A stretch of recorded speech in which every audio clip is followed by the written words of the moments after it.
اس سے اللہ کے حاضر ہیں. اللہ پاک کا یہ ہم پر خصوصی کرم اور اس کی بارگاہ میں دعا ہے. اللہ پاک ہمارا آنا پڑھنا پڑھانا اپنی بارگاہ میں قبول فرمائے. آمین. ہم ہفتہ وار دروس قرآن پڑھ رہے ہیں اور کوشش میری یہی ہوتی ہے کہ ساتھ ساتھ آپ کو وہ بنیادی باتیں بھی قرآن حکیم کے متعلق بتاتا رہتا ہوں تاکہ آپ کے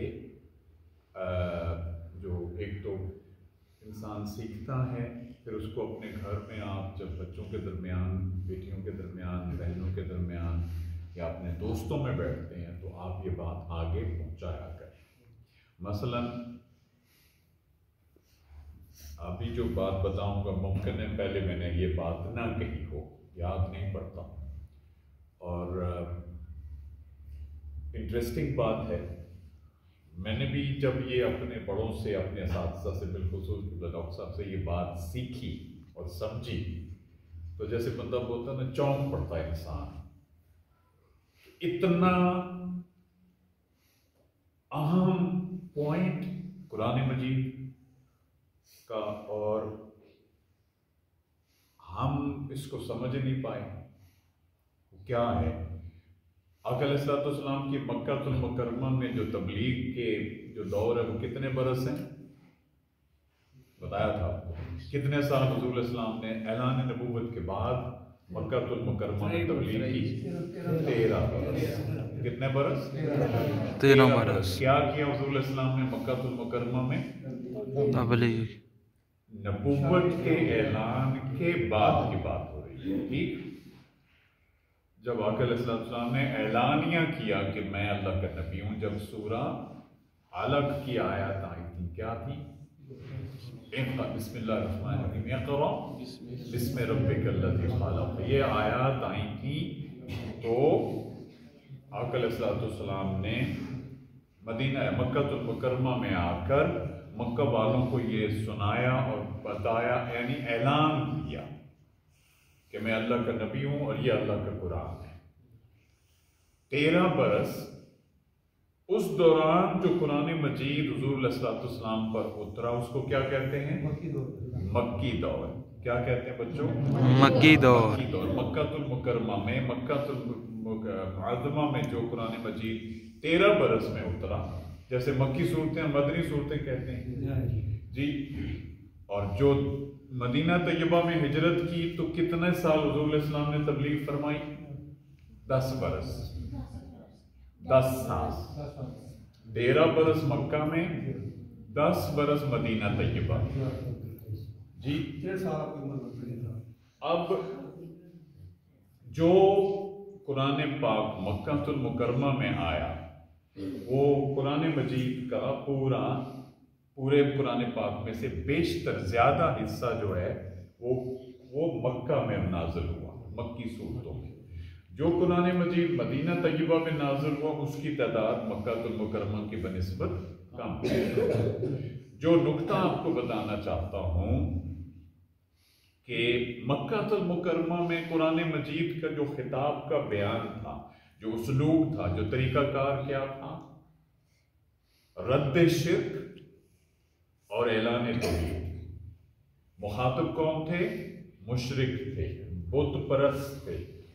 تو بتانا کیا تھا کہ اللہ کی ذات وحدہ لا شریک ہے، لیکن اس سے پہلے کہ جن کو تم خدا مانتے ہو یہ خدا نہیں ہے، انہیں خدا نہ مانو، خدا وحدہ لا شریک ہے. تو ان بتوں کا رد کرنا یا چاند یا سورج جس کو بھی وہ خدا مانتے اس کا رد کرنا رد شرک ہو گیا. میں آسان لفظوں میں سمجھا رہا ہوں. اور اس کے بعد کیا کہنا؟ اب خدا کون ہے؟ اللہ کی ذات ہے. لا الہ الا اللہ. کیا ترجمہ ہوا؟ آپ کو پڑھایا تھا. کوئی معبود نہیں، کوئی الہ نہیں، کوئی مالک نہیں، کوئی مختار نہیں، مختار کل نہیں، کوئی رب نہیں، کوئی پروردگار نہیں، الا اللہ، سوائے اللہ کے. آگے کیا ہے؟ محمد رسول اللہ صلی اللہ علیہ وسلم. آقا علیہ السلام اللہ کے رسول ہیں. کیا ہے؟ تھے نہیں، بچوں زور سے بولو، اللہ کے رسول اس پر توجہ آپ نے مرکوز کرنی۔ حضور علیہ السلام کی نبوت جیسے حضور کی موجودگی میں، ظاہری موجودگی میں تھی، آج بھی قائم اور دائم ہے، قیامت تک ان کے بعد کوئی نبی نہیں ہے جی۔ تو اس میں بالکل یہ بات یاد رہے گی۔ اب جو نقطہ آپ کو بتانا چاہتا ہوں کہ جب ہم یہاں درس قرآن میں بیٹھیں، قرآن مجید پڑھنے، اگر میں آپ کو مسجد میں بیٹھ کر مکی صورتوں میں سے ابواب اٹھا کر پڑھاؤں اور آپ کو کہوں کہ شرک کو چھوڑو، بت پرستی کو چھوڑو، اللہ کو مانو، آپ تو آلریڈی اللہ کو مانتے ہو، ہم تو آلریڈی اللہ رب العزت کی ابھی ہم نے نماز پڑھی، کس کے لیے پڑھی؟ اللہ کے لیے پڑھی۔ اللہ اکبر، آپ نے اذان دی، آپ نے نعرہ لگایا، اشہد ان لا الہ الا اللہ، اشہد ان محمد رسول اللہ جی۔ تو آپ کو اگر میں تبلیغ کروں گا کہ اللہ واحد ہے، اللہ وحدہ لا شریک ہے، اللہ ہی مالک ہے، وہ تو آپ جانتے ہو، وہ تو ہم جانتے ہیں جی۔ تو ضرورت کس چیز کی ہے؟ یہاں سوال ایک پیدا ہوتا ہے کہ اگر مسلمانوں کو سامنے بٹھا کر توحید کی تعلیم دینی ہے تو فائدہ کیا ہو رہا ہے؟ مسلمان تو آلریڈی توحید پر قائم ہے، مسلمان تو جانتے ہیں اللہ پاک ہے، اللہ کریم ہے، مالک ہے۔ اب مدینہ طیبہ میں جو خطاب حضور علیہ السلام کو قرآن مجید نے کیا، اس میں کیا تھا؟ حضور علیہ السلام کی شان رسالت۔ شان رسالت مکہ میں بھی ہے، لیکن جو اسلوب قرآن مجید نے مدینہ طیبہ مدنی قرآن میں اتارے وہ مکہ المکرمہ میں نہیں تھے۔ تربیت تھی، حضور علیہ السلام کا ادب، تعظیم، تکریم۔ وہاں مخاطب کون تھے جی؟ نہیں، مدینہ طیبہ میں اولی مخاطب قرآن کے کون تھے؟ صحابہ کرام رضوان اللہ اجمعین، مسلمان تھے مخاطب جی۔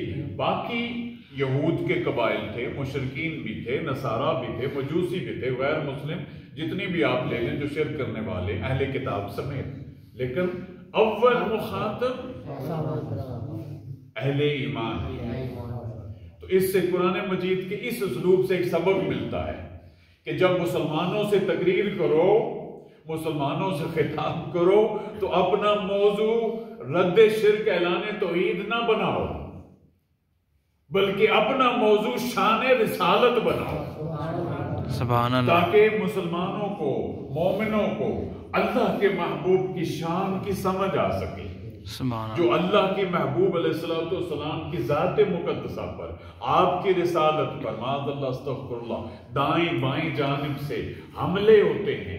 اپنے بچوں کو، جوانوں کو، بزرگوں سے اس سے آگاہ کیا جائے تاکہ ان کے اندر جو شریعت محمدی صلی اللہ علیہ وسلم کا ایمان کا جو جذبہ حضور کی ذات کے ساتھ ہے وہ پختہ ہو جائے۔ وہ حملہ ہو بھی تو بندہ متزلزل نہ ہو،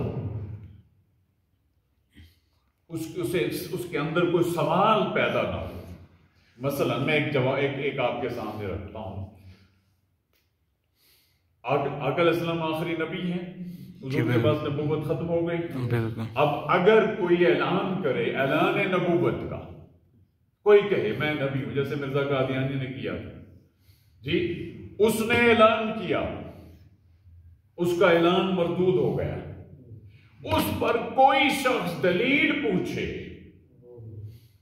اگر صرف یہ پوچھے کہ ٹھیک ہے وہ اعلان کر رہا ہے، تمہارے پاس دلیل کیا ہے، یہ دلیل پوچھنے والا بھی وہیں براہ راست دائرہ اسلام سے خارج ہو جائے۔ دلیل پوچھنے والا بھی، ایمان کا یہ جذبہ، ایمان کا یہ سٹیٹس ہے، سمبل ہے۔ اب جب ہمیں ایک چیز سمجھ میں آ گئی کہ آقا علیہ السلام کی ذات مقدسہ ہی محور و مرکز ہے، تو آج جو باب قرآن مجید کا سورہ نور آیت نمبر 62-63 میں پڑھیں گے، اگر وقت ہم اپنے مقررہ وقت میں کور نہ کر سکا تو تو آیت نمبر 63 اگلی جمعرات کو انشاءاللہ پڑھ لیں گے۔ اب اس کا جو شان نزول، دوسری بات یہ ذہن نشین رکھیں، قرآن مجید کی آیہ کریمہ مضمون جب نازل ہوتے اس کے پیچھے کوئی ریزن ہوتی۔ جب ہم کہتے ہیں شان نزول کا مطلب کیا؟ مثلا یہ مضمون جو آپ کو پڑھانے جا رہا ہوں اس کے پیچھے ایک وجہ کیا تھی؟ جب کفار نے حضور صلی اللہ علیہ وسلم پر، مکہ والوں نے حملہ کیا مدینہ طیبہ، سورہ نور کون سی سورہ ہے؟ مدنی سورہ ہے۔ یہ مضمون مدینہ طیبہ میں نازل ہوا، کفار حملہ آور ہوئے جس دور یہ، اور یہ غزوہ خندق کے دوران یہ نازل ہوا۔ آپ جانتے ہو نا، کفار نے حملہ کیا، آقا علیہ الصلوۃ والسلام نے مدینہ طیبہ کے باہر خندق کھودی، محاذ بنایا، ایک طریقہ کار بنایا اعلان جنگ کا، تاکہ کفار کو ایک محدود مقام پر روکا جائے، وہ شہر پر حملہ آور نہ ہو۔ جی تو اس دوران ہوتا کیا، آقا علیہ الصلوۃ والسلام میٹنگ کرتے صحابہ کرام کی، مسلمانوں کی، اور اس میٹنگ میں حضور علیہ الصلوۃ والسلام اس جنگ کی حکمت عملی کے متعلق گفتگو فرماتے یا تلقین فرماتے۔ اب ہوتا کیا، کچھ جو منافق لوگ تھے جو ظاہراً کہتے ہم مسلمان ہیں، یہ بات توجہ سے سنیے گا، جو ظاہراً کہتے کہ ہم مسلمان ہیں لیکن حقیقتاً وہ مسلمان نہیں تھے، منافق تھے، دوغلے تھے۔ دوغلا پن کس کو کہتے ہیں؟ اگر کوئی بندہ مثلاً اگر مجھے کوئی ملے اور کہے میں امجد صاحب ماشاءاللہ آپ ایک بڑا خیر کا کام، میری معاذ اللہ میں بات کروں، مجھے کوئی بھی میری تعریف کرے اور صاحب کہ اللہ آپ کو خوش رکھے، آپ بڑا اچھا کام کر رہے، اور میں تھوڑے سے وقفے پہ جاؤں، پیٹ پھیرے، اسے اس کی مرضی کا بندہ مل جائے اور میرے خلاف کہنے لگ جائے اس بندے نے تو ستیاناش کر رکھا ہے، میرے خلاف بلا بلا بلا بلا بات ہے، وہ کیا ہوا؟ منافق، دوغلا پن۔ وہ کیا کہتے ہیں کہ دو رنگی چھوڑ دے، یک رنگ ہو جا، یعنی دو رنگ چھوڑ دو ایک رنگ ہو جاؤ، سراسر موم یا پھر سنگ ہو جا، یا موم بن یا پتھر بن، دونوں چیزیں پاسبل نہیں ہیں۔ مسلمان مومن ہے، منافق نہیں ہو سکتا۔ اور منافقین جو ہوتے وہ کیا کرتے؟ حضور کی بارگاہ میں آ جاتے، اب آ کر مجلس میں بیٹھے ہیں، حضور علیہ السلام خطاب فرما رہے ہیں، تربیت فرما رہے ہیں، اس دوران حضور سے پوچھے بغیر اٹھ کر چلے جاتے،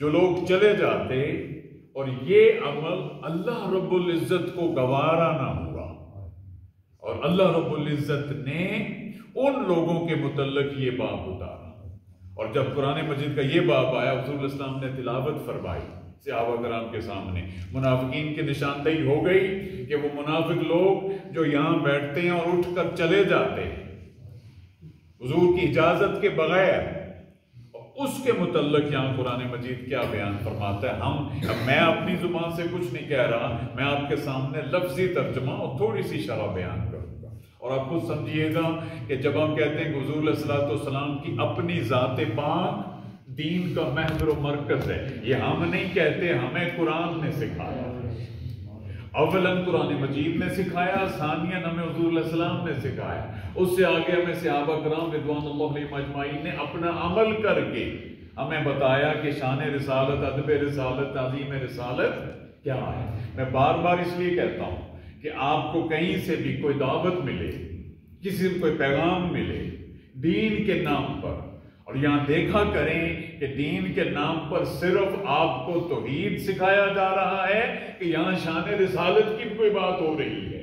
اگر شان رسالت کی کوئی بات نہیں ہو رہی، رسول کو کاٹ کر آپ کو صرف اللہ کی جانب لے جایا جا رہا ہے، تو وہاں آپ سوچا کریں کہ یہاں کچھ گڑبڑ ضرور ہے۔ یہ میں نہیں کہہ رہا، ہمیں یہ چیز کس نے سکھائی؟ قرآن مجید۔ بسم اللہ الرحمن الرحیم۔ اللہ فرما رہا ہے انما المؤمنون الذین آمنوا باللہ ورسول، ایمان والے وہی لوگ ہیں جو اللہ پر، اس کے رسول صلی اللہ علیہ وسلم پر ایمان لائے۔ وَإِذْ كَانُوا مَعَهُ عَلَى أَمْرٍ جَامِعٍ، اور جب آپ کے ساتھ کسی ایسی اجتماعی میٹنگ میں انہیں بلایا جائے اور وہ حاضر ہوں جہاں لوگوں کو یکجا کیا جائے، امر جامع،